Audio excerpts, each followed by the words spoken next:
Hello everyone, it's Alzina. Today's video is going to be different. I'm going to be giving some art tips to the new smaller artists who have joined the art community. Before we begin, I want to say Happy Pride Month to everyone who is LGBTQ in my audience. Now, this video contains these 10 topics along with timestamps to them if you want to skip through to the topic you are more interested in. So, let's begin with the first tip. Number 1. References. References are a great help for many artists, myself included. If there is a certain object or pose you are unsure of how it should look, looking up references will help you a lot. You can look at the photo which contains an object or pose and draw beside it. Looking up references for different female and male body types is also a great idea when you have characters in mind who have different body types. I look up drawn male bodies in Pinterest as reference for my work because I still don't know how to draw a male muscular body properly, and I use the image as a reference.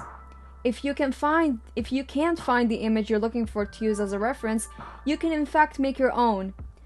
You can take pictures of yourself in tight or loose clothing and holding a prop you want to use to be a weapon or an object in the drawing. You can take as many pictures as you want and choose one or a few of them of your choice to use them as reference. Many artists in fact do this, even professional artists do this when they are unsure of how the pose they are going for should look. I highly recommend looking up references as a startup. It will be way more easier later down the line. Number 2. Experimenting with colors. Experimenting with different colors can help you get a feel on how colors work and what can go together. As you can see in this image with many different examples, different colors and tones being used to fit a scene the character is in.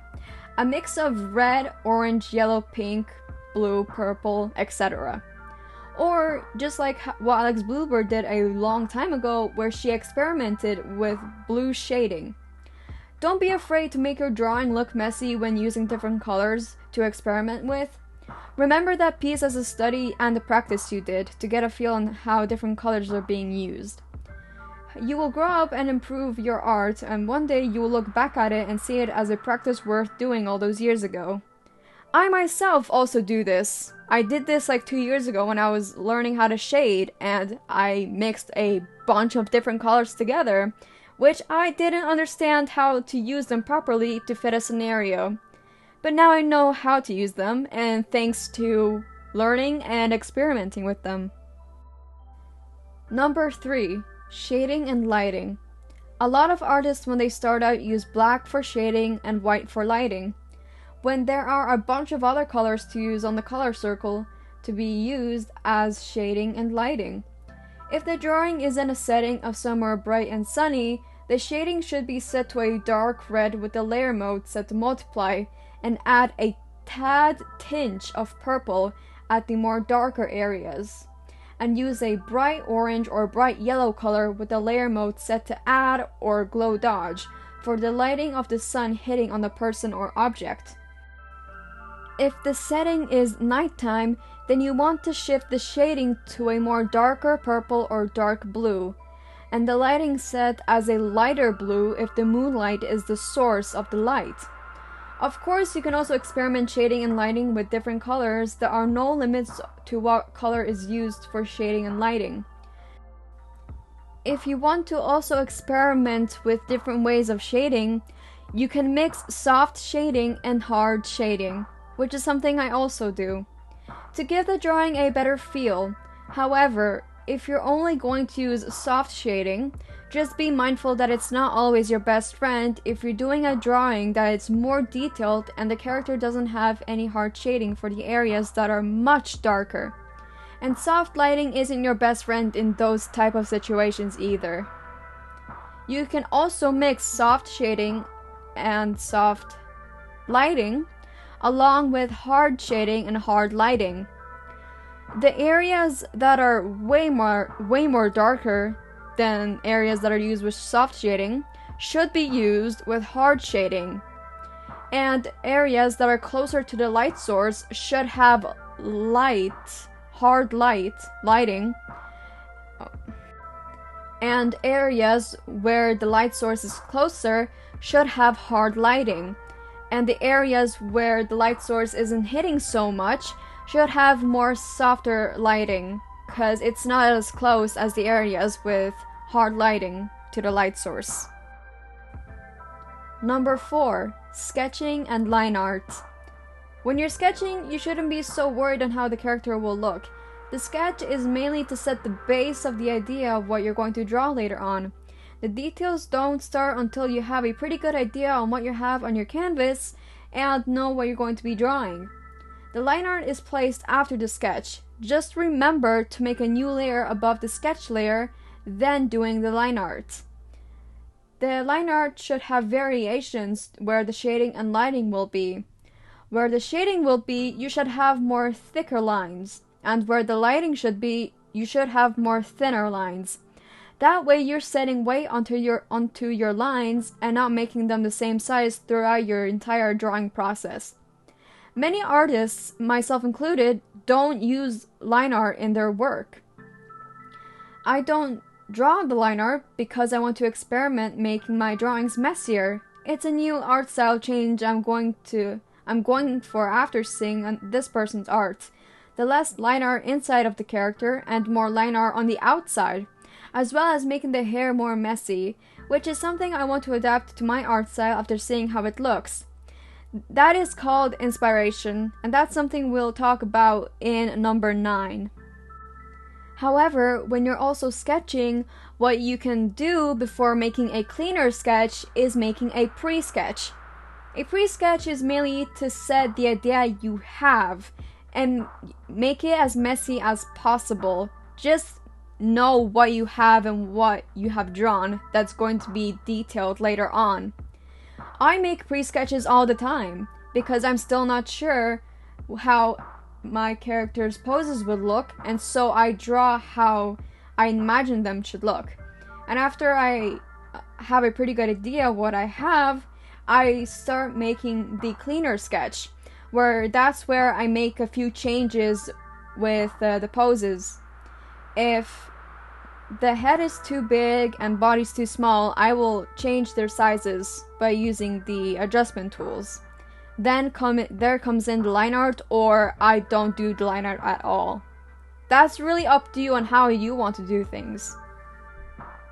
Number 5. Backgrounds. Backgrounds are important when you're drawing a whole scene. I recommend looking up how to draw backgrounds like cities, inside houses, facilities, etc. You also need an idea on how perspectives work, with the background might look 3D in your drawing. Depending on where the character is standing, making sure that they fit the setting and the theme. I draw backgrounds and color them in before I color the character. I do that so I can use similar tones of shading for both, and so the character doesn't stand out too much. The darker backgrounds should have less lighting and more darker shading. There are step-by-step images of how to draw backgrounds on the internet. Again, I highly recommend using references for backgrounds too, not just humans. If images don't work, then I recommend also watching videos of it on YouTube. There are amazing artists who actually show you how to use angles and perspectives to draw a background, since mostly everything's in 3D. Number 6. Angles and perspectives. Angles and perspectives are used when drawing a person from above or from underneath. Keep in mind that when you're drawing a character from above, the head will appear bigger and the legs will appear smaller, and most of the body is covered, like the neck and the part of the chest. But when you're drawing a character from below, the legs appear to be bigger and the bottom of the chest is covered up to the collarbone and the neck. Underneath the chin is more visible than the top of the head. If you also want to draw a person reaching out or stepping closer, the hand and arm should appear bigger when closer to the camera, and the same goes for the leg. That way, the person you're drawing looks more alive. Number 7. Line of action. The line of action is a guidance line to help make the body movement and poses look more fluid. By using straight lines like this, the person will look more stiff and boring. But when you use curved lines like this, for this instance, the person feels like they are actually moving their whole body and not just their arm. It's another way to make poses more smooth and make the person look more alive, again. You can use the line of action in many different poses, as you wish. Just like how I mentioned in tip number 1, that references are a great help if you don't understand and how the pose should go. Using the line of action can make your poses actually look like they're doing something. Number 8, anatomy. Anatomy is very important to learn if you want to be an artist with humans in your pictures. In my opinion, this is the first thing you should learn before jumping straight into drawing a bunch of poses. I recommend you watch videos or look up images on the internet of how the human body looks. And you can start practicing there and slowly move on to drawing poses with references on the side. Here is a small clip from Sam Does Arts here on YouTube that I will show you. Here is how he explains how to draw a human body without using 3D shapes, like boxes or triangles. But the thing is, within the human body, there's nothing that even closely resembles a box. If you want to learn the three-dimensional shapes of the human body, look at that skeleton right there. Right? Look at the shape of the rib cage, like a big egg. And look at the shape of the pelvis, it's like a bowl. There's nothing in there that resembles a box. And I think adding in a box is really just adding an extra step for yourself, an extra level of comprehension that you need to have in order to be able to draw that human body. I honestly think it's way better to just learn the structure of that skeleton and not try to fit everything into a box. Number 9, inspiration. Now, inspiration is a big tool that a lot of small artists and professional artists use when they want to come with a new idea for their next piece. It doesn't even have to be in an entire art piece, but it also can be an inspiration from a character design, but be mindful that it's not okay to copy the idea of the character completely. Let me read the first definition of inspiration, the first definition of copying, and how that copying can be seen by some people as stealing. And I'll also read the first definition of stealing. The first definition of inspiration is the process of being mentally stimulated to do or feel something, especially to do something creative.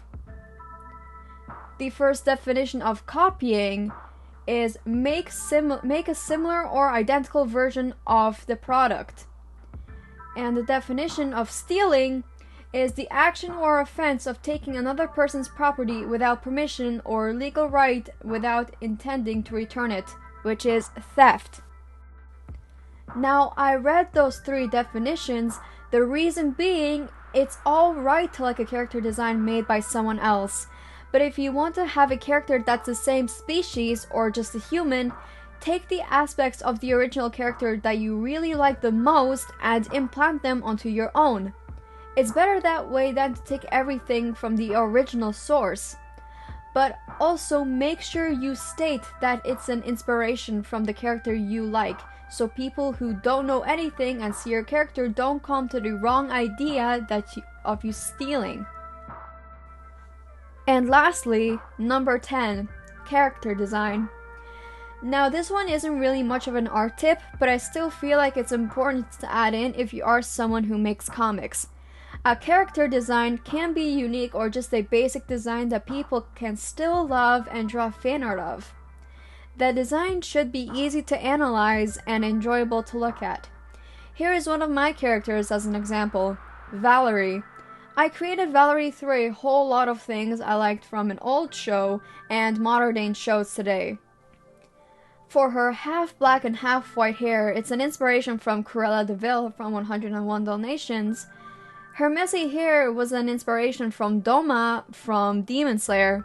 Her ability to manipulate blood was an inspiration from Gyutaro, also from Demon Slayer.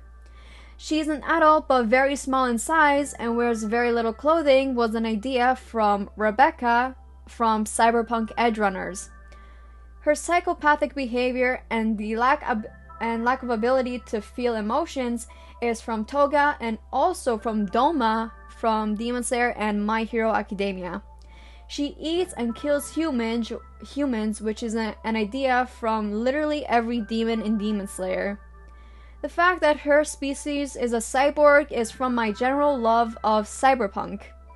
She loves to murder people, which is an idea I took from Power from Chainsaw Man. This also falls into the category of inspiration, where you take a bunch of things that you like and implant it into one thing, and that one thing becomes your original thing. That is how I created one of my characters, and I hope you can find what you like and do the same with your own. Inspiration is a big thing for artists and character designers. They take things that they like and then implant it into one thing, and you can just imagine what you will end up as a result. It can be good, bad, or you can just change it up any way you want. And with that being said, this is where I'm ending the video. I hope you all enjoyed today's video, and I do hope that some of the tips I added in here can help you improving your own artistic skills. This is all from me today, and I'll see you all in the next video I upload. Bye bye!